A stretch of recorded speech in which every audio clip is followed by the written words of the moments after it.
السلام عليكم ورحمة الله وبركاته. لو انت مسلم لازم عشان تنجح يكون ليك حاجتين مهمين جدا وانت بتسعى للنجاح.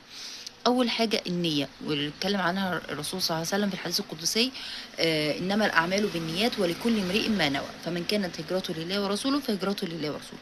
لازم تنوي من العمل او النجاح اللي انت عايز توصل له ده حاجة، يعني هتفيد ناس في المجتمع، هتساعد ناس معينة، في حاجة لما توصل لها هتقدر تساعد بيها غيرك او اللي انت تستفيد بيها او تفيد بيها اللي حواليك. فلازم تكون دي نيتك من النجاح. تاني حاجة نعرف يوم تبدل الأرض غير الأرض والسماوات غير السماوات. حتى لو ما نجحتش بالنجاح المبهر اللي في الدنيا، ولكن اعرف اللي ربنا بيجازي الحسنة بأضعاف عكس اللي في الدنيا. ممكن نجازي الحسنة بحسنة، أو ما يحصلكش جزاء خالص وتحس ربنا ما جابلكش الجزاء ده، ولكن ربنا بيخلبهولك لأن بيكون أضعاف مضاعفة يوم الآخرة.